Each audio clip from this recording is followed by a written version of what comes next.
Olá, seja bem-vindo. Nós vamos dar início à live em 2 minutos. Essa é a parte B.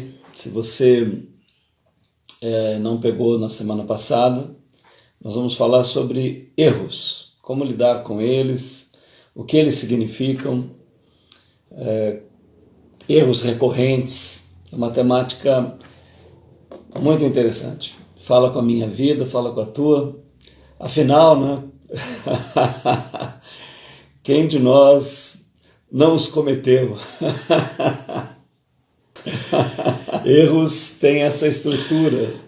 Então nós vamos falar a segunda parte a respeito de erros. E é uma coisa que vai te acompanhar a vida inteira.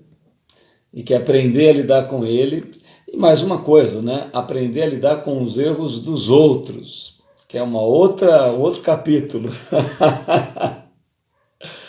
Uma coisa é nós lidarmos com as nossas próprias dificuldades e outra coisa é nós lidarmos com as dificuldades dos outros, né? Então, como é que isso pode ser anotado por nós? Bom, deixa eu fazer então para você um breve quadro do que nós vimos na nossa primeira live sobre erros, né? Você tem um conceito sobre erros dentro de você.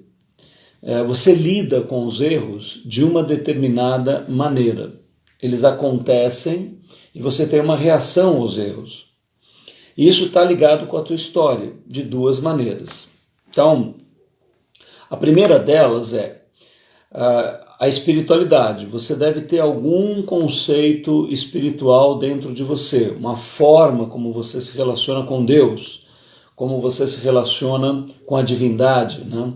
Nós falamos a respeito do conceito judaico-cristão e que ele está envolto numa dificuldade, numa forma de lidar com o erro histórica e bem característica, né? É como se o erro fosse uma falha da própria divindade, né? Em ter criado anjos que caíram, enfim. Eu não vou entrar nesses detalhes. Se você gosta de espiritualidade e quiser saber a nossa versão mais profunda, aí você procura lá no YouTube o canal Consciência Hebraica. No canal Consciência Hebraica você vai ter vídeos, estudos da visão que particularmente eu há muitos anos cultivo. Então eu comentei com vocês na semana passada que a maneira como divinamente eu vejo os erros é na concepção hebraica. E na concepção hebraica a divindade forma tudo, ou seja, a visão de Israel é que há um Deus monista, um Deus eterno, infinito, onipotente, onisciente, e que tudo está e emana dele. Então, a própria estrutura de erro, o abismo, as trevas, tudo vem dele. Só que tem um propósito. Essa é a questão fundamental. O erro na concepção hebraica, ele não foi criado para te destruir. Ele não foi criado para prejudicar você. Ele foi criado para que houvesse arbítrio, para que houvesse escolha e para que você crescesse e se desenvolvesse. Então, evidentemente, se você tem uma concepção espiritual desse tipo, é muito mais fácil lidar com os erros, né? Então, um dos lugares de onde vem a maneira como você lida com os erros que você comete e com os erros que os outros cometem com você é a espiritualidade. Então, se você teve uma formação religiosa muito forte, isso pode ter gerado em você muita rigidez, muita falta de compaixão, de misericórdia com você mesmo. Você pode se cobrar demais, se penalizar demais quando você erra, e você pode não perdoar ninguém. Isso daí acontece, né? Então, eu recomendo que você faça uma autoanálise para ver como que o erro na questão espiritual está colocado dentro de você. Aí nós fomos para uma outra dimensão. Também a tua família, ou seja, os teus pais e a sociedade, elas estabelecem um papel do erro dentro de nós.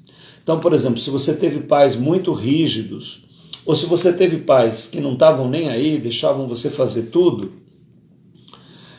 você provavelmente deve ter dificuldade de lidar com os teus erros e com os erros dos outros. Ou isso faz de você uma pessoa que quase não tem noção de que erra, porque para você está tudo certo, você não tem muito esse conceito.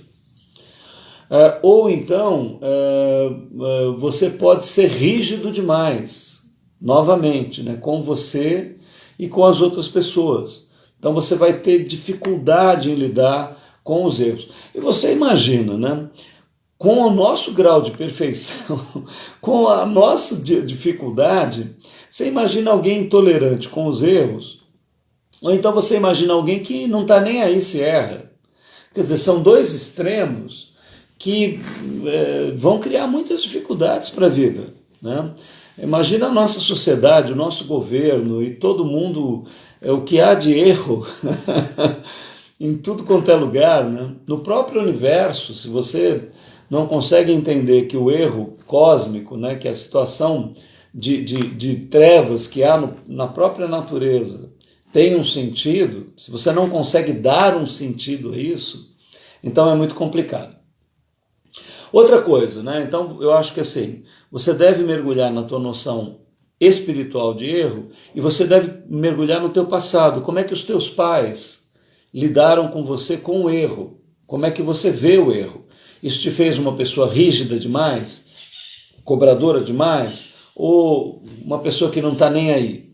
Então fica aí o trabalho, a lição de casa de você trabalhar nesse ponto. Agora sim, na visão hebraica, se o erro foi criado para você exercitar o arbítrio, a escolha, então a escolha é algo fundamental na vida humana. Você tem o poder de escolher. E evidentemente esta liberdade, que aqueles que compreendem o Deus hebreu, né, que é Yahvé Elohim Adonai, né, o eu sou o que sou, e o seu maior representante, que é Yeshua HaMashiach, ou seja, o Cristo Jesus, o fato do erro ser algo para você crescer e dele possibilitar a escolha, que você pode escolher, isso te dá duas coisas. Liberdade, né? Você é livre para você fazer dentro de uma certa faixa o que você quiser. Mas também você tem responsabilidade, ou seja, há uma consequência por você escolher determinadas coisas. Você pode escolher as coisas erradas, né? E isso vai ter consequências, vai ter resultados, né? Então, evidentemente, por mais inocente que seja uma criança, se ela cometeu o erro de cair de um prédio, a lei da gravidade vai atuar, né? Ela não vai amenizar a queda da criança, né? Se você escolhe mal algo, aquilo tem consequências para a tua vida, e aí você não tem escolha, né? Você tem que comprar um automóvel, sabe? Que automóvel é esse? Da autorresponsabilidade. Esse é o automóvel. Você tem que assumir os teus erros, cara. Você tem que olhar para eles, reconhecê-los e mudar. Você tem que entender quando você erra. Você tem que ter a capacidade de pedir desculpas, de pedir perdão, de considerar quando uma coisa não está bem na tua vida. Então, arbítrio, liberdade, escolha e autorresponsabilidade, né? O maior responsável por todas as coisas na tua vida é você. Porque a vida te deu todo o panorama e você fez escolhas. Agora, se você não fez boas escolhas, se você está vendo resultados ruins na tua vida, volte atrás. Peça desculpas para você, para a vida, refaça o caminho. Uma coisa fundamental que é colocado dentro do contexto hebreu é que, junto com o erro e com o nosso poder de escolha e as consequentes falhas que nós temos, é o amor, a graça e o perdão. Então, eu não sei como você se relaciona com isso. O que é o amor para você? O amor é aquilo que não exige nada? O amor é aquilo que não propõe nenhum tipo de limite? Eu acho que não é esse o verdadeiro amor. Né? O que é a graça? Né? A graça é uma revolução dentro da visão hebraica. Nenhuma outra religião do mundo fala em graça como os hebreus falam. E o perdão, né? Então você vê que jogo interessante que há na espiritualidade hebraica. Você tem as trevas criadas pelo próprio Criador, mas isso é para que você cresça, não para te destruir, e assim te dá o poder de escolha. Você tem direito a fazer escolhas boas e ruins, mas você tem direito de se arrepender e mudar as suas escolhas. E você pode sempre contar com o amor, a graça e o perdão. E aí eu pergunto para você, será que você funciona desse jeito? Ou seja, você dá liberdade aos outros, você permite que eles escolham, você leva consciência para eles, e você tem amor, há uma noção de graça em você, né? A respeito dos outros, né? Você tem compaixão e você usa o perdão. Então, se você está querendo lidar melhor com os teus erros e com os erros dos outros, todas essas coisas precisam estar juntas, né? Uma coisa muito importante na visão hebraica, que eu vou passar para você aqui, e que lá no nosso canal Consciência Hebraica do YouTube, a gente fala sobre isso. É a maneira como você anda pela vida. Né? Eu vou te dizer algo muito profundo. Né? O teu primeiro nascimento, feito na tua família, provavelmente ele deve ser cercado de muitos problemas e dificuldades, porque todos nós somos falhos como pais e mães e acabam existindo muitos problemas na nossa formação enquanto pessoas. Mas eu queria te revelar algo. Há uma possibilidade de um segundo nascimento, onde você descobre um sentido mais profundo para a vida, para a existência, que é o sentido transcendente. Então, o primeiro nascimento é mecânico, ele vem da natureza, você não escolheu nascer, você não escolheu a família que você nasceu, você não escolheu os teus pais, os teus irmãos, mas assim, você tem o poder de escolha para ter uma nova jornada, um novo nascimento.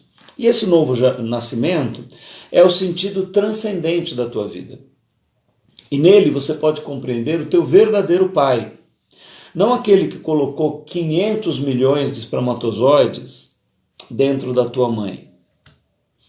E não teve uma pequena pausa aqui na nossa live. Acho que voltou. Tá tudo bem? Quem está ouvindo aí retornou, né? Então assim, você tem a possibilidade de nascer de novo. Há um segundo nascimento. Esse nascimento é chamado de autoparturição. Você mesmo vai realizar o teu parto, né? Você mesmo vai realizar o teu nascimento. E uma coisa incrível, né? A tua mãe, a cada mês, ela dispensa um óvulo. Teu pai tem milhões de espermatozoides. Eles não te escolheram. Agora, quem que te escolheu? Quem te escolheu foi aquele que escolheu o óvulo e o espermatozoide que naquele momento se encontraram. Esse é o teu verdadeiro pai. Essa é a tua verdadeira mãe. Né? Então, deixa eu falar algo para você importante, fundamental. Quem descobre isso, quem descobre este Pai celestial, né? Eu falo principalmente da perspectiva que eu tenho bastante conhecimento, que é a hebraica. Você vai descobrir um novo pai e vai descobrir alguém que te ama. Então, se você mergulhar profundamente, não superficialmente, nesta relação, você vai descobrir que você é o amado de Deus. Isso vai te dar uma nova possibilidade de jornada, porque você vai se sentir amado durante a jornada da tua vida. O amor vai substituir o caminho do medo, porque nessa estrutura de erro existe muito medo. Esse medo pode ter origem nos teus pais, na sociedade ou na tua concepção de Deus, que faz você andar pela vida com medo. E todo medo gera ansiedade, estresse, depressão. Nós poderíamos praticamente dizer que o medo está na raiz, na origem de todos esses males que nós temos. E podemos dizer o contrário também, que o amor está na raiz da nossa sanidade. Amar significa ser são. Ser amado significa ser saudável. Então, há uma possibilidade de segundo nascimento. Este nascimento é transcendental, não é horizontal e mecânico. Evidentemente, se você é agnóstico, ateu, ou se você é cético, ou se você é nihilista, né? Aí eu não sei como é que você vai se virar. Mas essa possibilidade do animal hominal, né? Porque nós somos um animal espiritual, a descoberta da espiritualidade, não estou falando de religião, gente, estou falando de espiritualidade.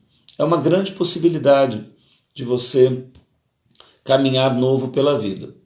Bom, então agora a gente vai dar um outro passo, que é o seguinte, né? Sentir-se o amado de Deus é uma grande possibilidade de vida na transcendência, e ele está envolto em escolhas também e em consequências, né? Deixa eu falar para você uma coisa. Você pode estar vivendo um erro recorrente. É aquele erro que você observa que ele se repete na tua vida. Assim, muda a circunstância, mas a substância não muda, né? Eu costumo dar um exemplo que eu acho interessante, que é assim, tem uma criança brincando num parquinho de diversão, uma outra criancinha pisa no pé dela, ela vai lá e dá um soco na criancinha. Quando ela é um adolescente, o adolescente está na escola, um adolescente pisa no pé dele, ele vai lá e dá um soco no adolescente. Quando ele vira um jovem, ele tem um colega que fala alguma coisa para ele, ele não sente bem, ele vai lá e dá um soco no jovem. Quando ele é um adulto, ele está numa empresa, tem uma disputa de cargo, ele vai lá e cria uma briga e sai no soco com a outra pessoa.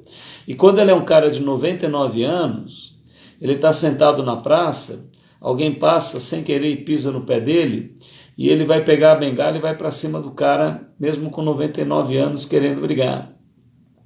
Aí eu pergunto para você uma coisa, o que mudou? Né? Você vê, desde que ele era criança até que ele era um velhinho num banco de praça, nada mudou, só mudaram as circunstâncias. A substância dele continua a mesma. Então, assim, se você está percebendo, né, que algumas áreas da tua vida não mudam, que alguns erros se repetem constantemente, você tem aquela sensação de déjà vu, sabe? Você está diante daquele erro e daquela falha, você fala, meu Deus, eu já vivi isso, eu já tive aqui, eu já cometi esse mesmo erro, né? Então aí você precisa ler a frase lá da nossa bio, né? Aqui é na minha bio do Instagram, eu coloquei que a única pessoa que pode mudar é você, né? Se você está vivendo uma vida onde você quer mudar o mundo, você quer mudar o país, você quer mudar o estado, você quer mudar a cidade, você quer mudar o bairro, você quer mudar o teu vizinho, você quer mudar o teu marido, você quer mudar a tua sogra, você quer mudar os teus filhos, você quer mudar todo mundo. Já pensou? Aí eu pergunto para você, né, como é que você deve estar no final dessa jornada? E aí a pergunta é assim, né, como é que eu me mudo? Como é que eu posso mudar, né? Porque essa é a grande questão, né? Não adianta eu querer mudar o mundo inteiro Isso chama criticismo, né? Você cria um senso crítico com todas as coisas. Você vai ficando uma pessoa amarga. Eu tenho visto gente envelhecer, amadurecer. Uma das vantagens da gente passando o tempo, né, ficando mais maduro, é que você vai vendo as pessoas envelhecerem de uma maneira muito triste. As pessoas vão ficando reclusas, né, vão perdendo as relações nutritivas, vão perdendo a jovialidade. Eu não estou falando aqui em questão de idade, não. Elas não sorriem mais, vão ficando soturnas, vão ficando críticas, vão ficando amarguradas, né? Vão ficando salgadas, no sentido ruim da palavra, né? Sobrecarregadas, encharcadas. Então é uma maneira muito triste de envelhecer. Então você só pode mudar uma pessoa fundamentalmente, você. A partir de que você mude, quem sabe o teu marido muda, a tua mulher muda, o teu filho muda, muda o teu vizinho, quem sabe até a cidade, o bairro e o país mudem. Mas você precisa entender que o foco principal de tratativa de erros não é com os outros, não é com a vida.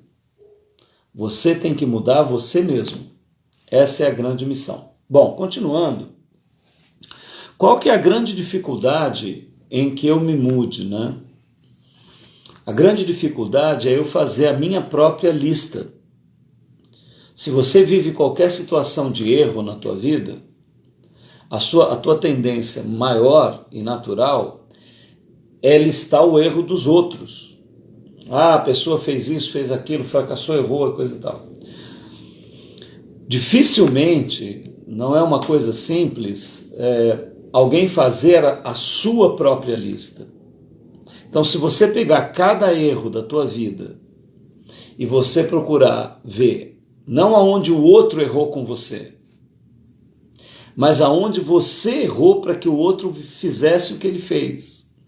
Então, por exemplo, se você está namorando e o teu namorado é péssimo, né?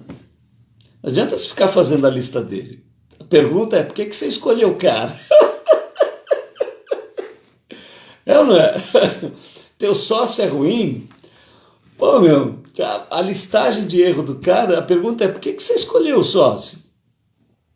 Você tem um relacionamento péssimo com a tua mãe, com o teu pai, né? Por que você não muda a maneira de se relacionar? Quer dizer, a questão é você voltar a metralhadora para você mesmo. Só há essa possibilidade. Ser sincero contigo. Então não adianta você parar para ficar procurando o erro das pessoas. A questão é você, né? Você colocou aquela pessoa naquele lugar na tua vida. Seja em que relação for, profissional, pessoal. Você fala, mas eu não escolho o pai que eu tenho, a mãe que eu tenho, o irmão que eu tenho, mas você escolhe a maneira de se relacionar com ele. Cara, não tem jeito. A situação é com você. Então, uma grande dica sobre erros, né?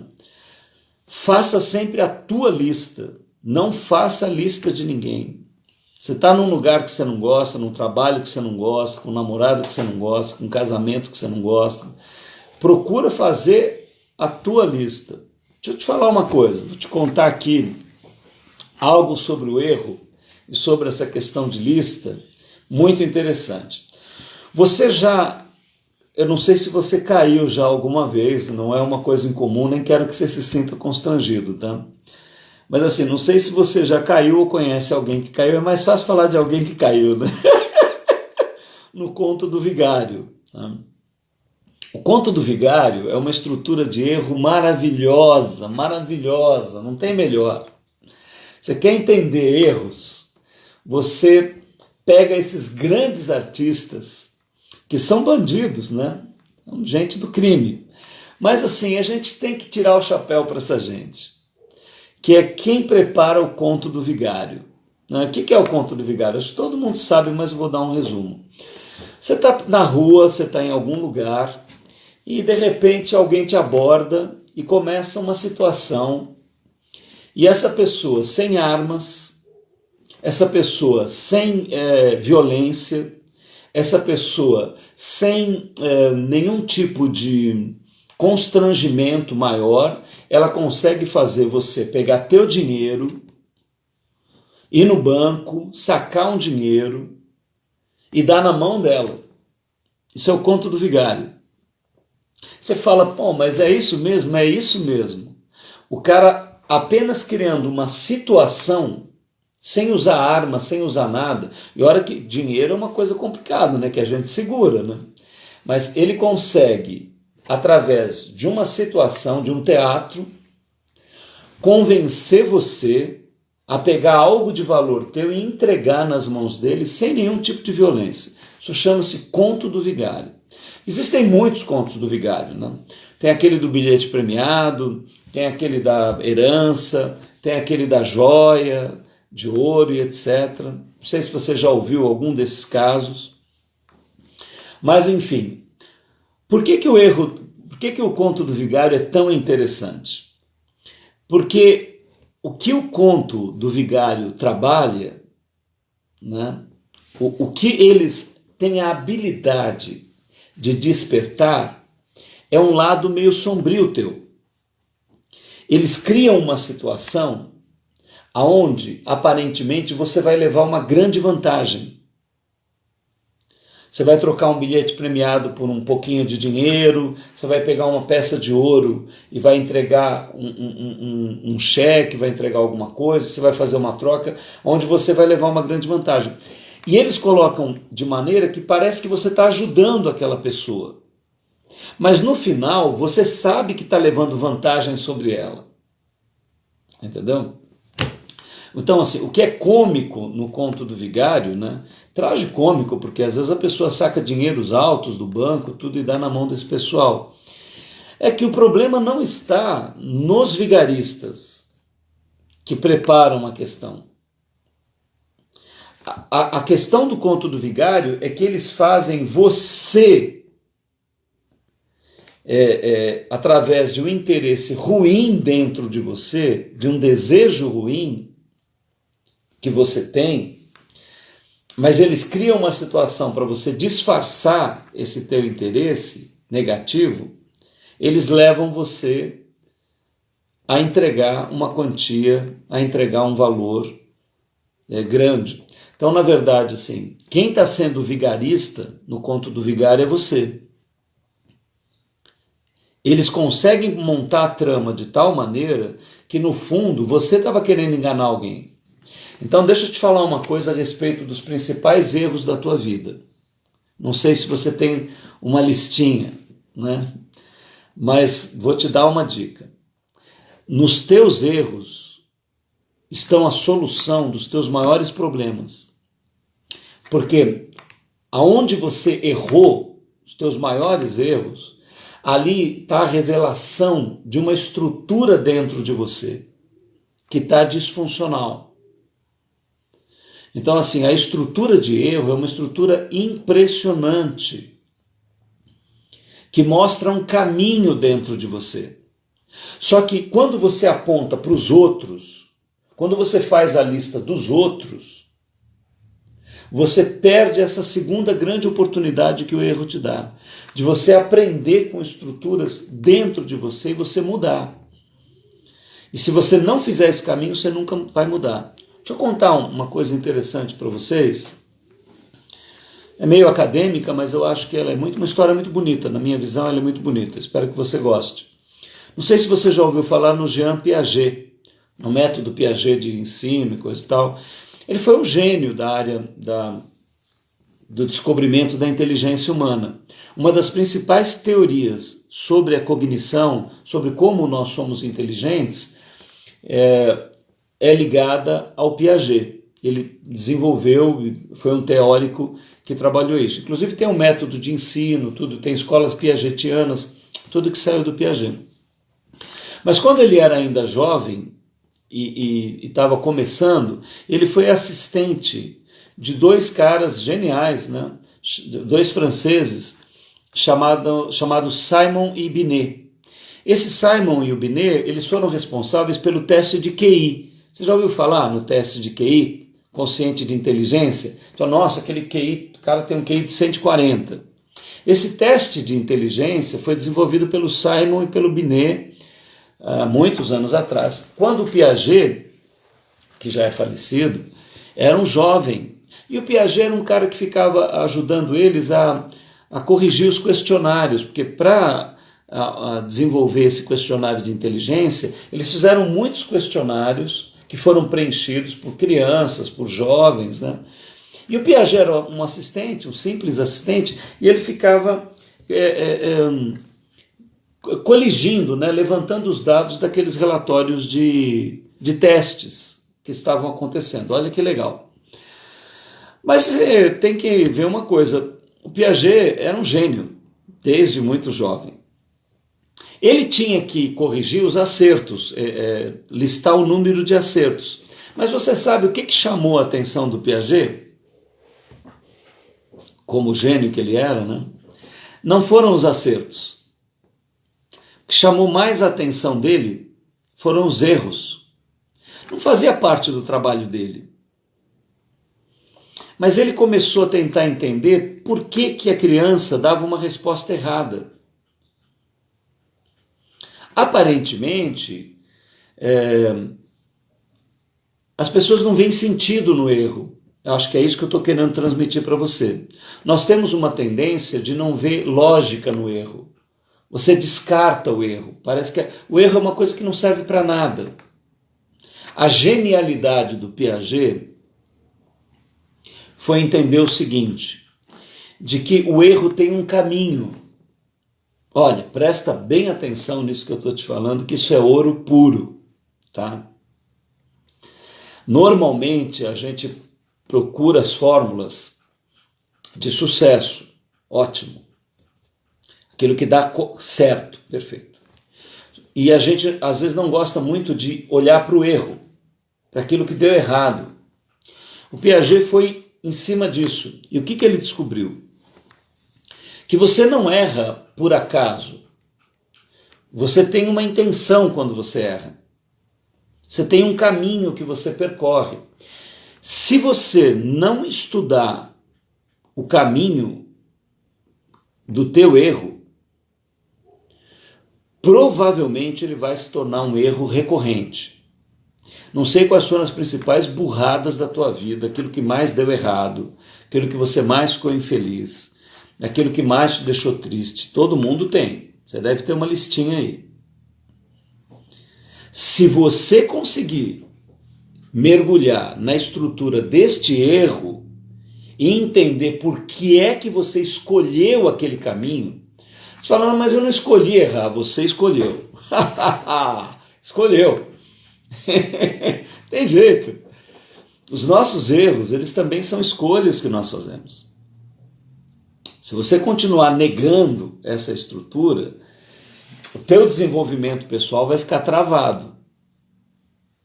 Preste atenção. Essa é uma grande dica.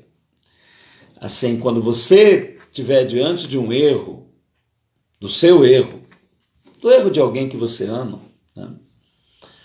Procura entender o que está acontecendo na construção desse erro, no caminho desse erro. Você provavelmente está fazendo escolhas por determinados interesses e isso está levando você a errar. Então, o erro me revela, né? Eu tenho que aprender com tudo. Eu tenho que aprender o sucesso, mas eu tenho que aprender o erro. Então fica essa dica com você, aqui para você. Olha, nós temos falado aqui no canal sobre várias ferramentas, né? Então, só lembrando, né? Toda a live que é feita aqui no Instagram, eu baixo e subo no canal do YouTube. Se você ainda não entrou no meu canal do YouTube, eu sugiro que você faça isso. Porque os vídeos lá ficam gravados e o material que a gente trabalha aqui não é um material superficial, não é um material simples, não é um material que tem muito conteúdo, tenho certeza disso. E se você pegar os vídeos lá e estudar, fizer um autoestudo com os vídeos, cada vídeo que a gente está lançando, vai ter muito conteúdo para o teu crescimento, desenvolvimento humano, pessoal. Nós já falamos sobre genograma, que é um estudo dos nossos antepassados, de mitos que vêm na nossa família e que criam estruturas de erro. Nós falamos sobre o cronograma, que é uma ferramenta onde eu faço marco as datas principais da minha vida, o que aconteceu. Isso é uma outra forma de eu estudar meus erros. Inclusive o cronograma, eu falei do acontecetário. Quando acontece alguma coisa comigo, quando você anota e volta àquela anotação, você começa a entender melhor os teus erros.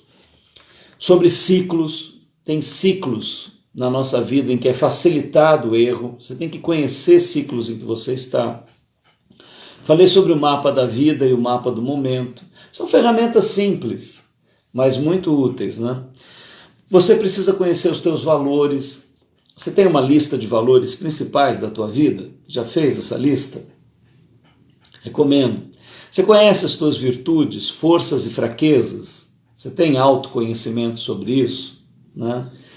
Você tem um propósito, ou vários propósitos, e uma missão para a tua vida?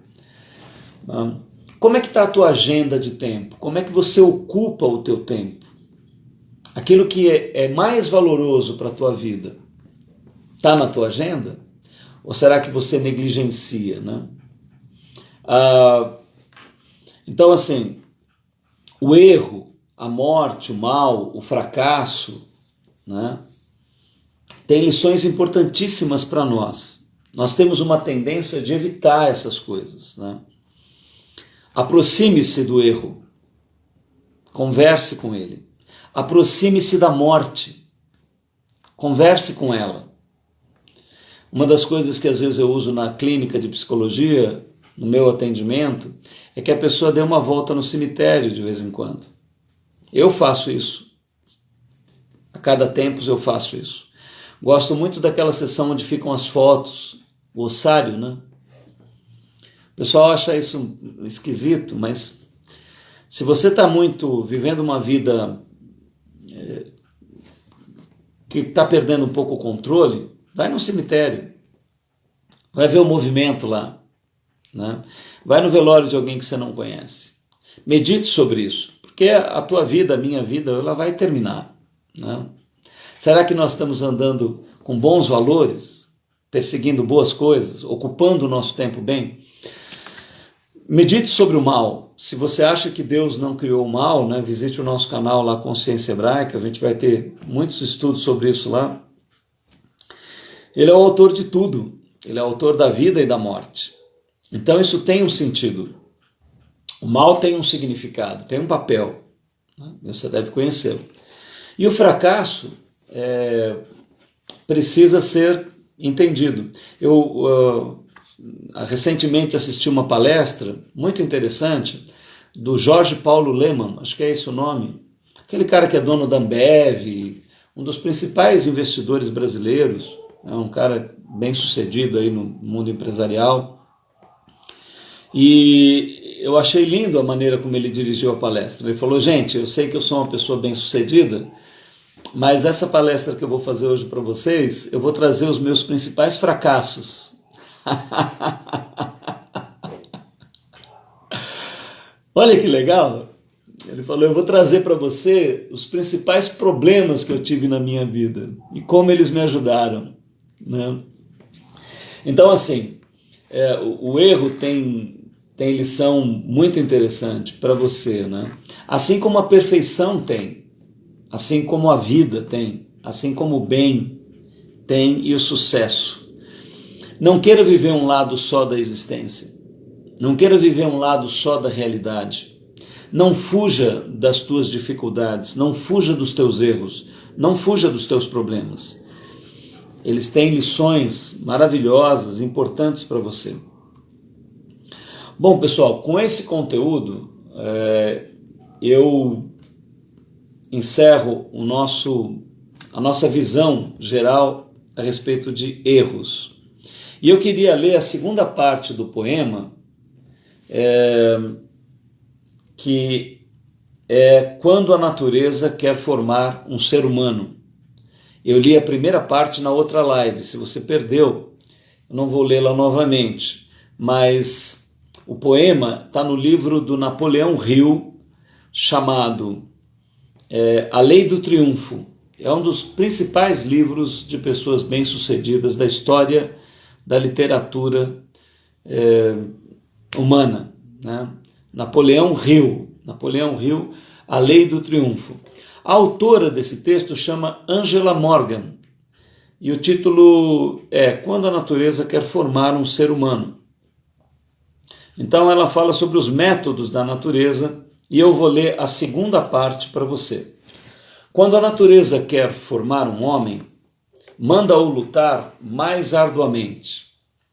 Ainda, isola-o de modo que lhe cheguem apenas as altas mensagens de Deus, de modo a poder ensinar-lhe o que a hierarquia planejou. Conquanto ele não compreenda, dá-lhe paixões a dominar, com que impiedade o esporeia, com que tremendo ardor o instiga, quando a natureza o elege cruelmente. Quando a natureza quer dar nome a um ser humano, quando a natureza quer dar fama a um ser humano, quando a natureza quer domar um ser humano, quando a natureza deseja dar-lhe brio para fazer o melhor que ele pode ser, quando a natureza realiza a mais elevada prova, quando deseja um Deus, quando a natureza deseja um rei, quando a natureza deseja um líder, como o domina, como o restringe, de modo que ele mal se contém, quando ela o instiga e o inspira, conserva-o desejando sempre ardente, por um objetivo que parece inatingível, castiga e lacera a sua alma, lança um desafio ao seu espírito, ergue-o quando ele se aproxima, faz uma selva para que ele a desbrave, faz um deserto para que ele o tema e vença, se puder. Assim, a natureza forma um ser humano incomum. Então, para provar a sua paciência, atira uma montanha no seu caminho, põe-no num dilema e, olhando-o impiedosamente, lhe diz: sobe ou morre. Observemos o seu propósito e o seu plano. O plano e o propósito da natureza em formar um grande ser humano. A natureza tem um plano maravilhoso. Pudéssemos nós entendê-la. Loucos são os que a chamaram cega. Quando o eleito tem os pés feridos e sangrando, seu espírito paira nas alturas. E com o seu alto poder, rapidamente, ele abre novos e magníficos caminhos. Quando essa força divina o desafia, a cada fracasso, o seu ardor ainda é o mesmo. E o amor e a esperança ardem no seu peito em presença da derrota.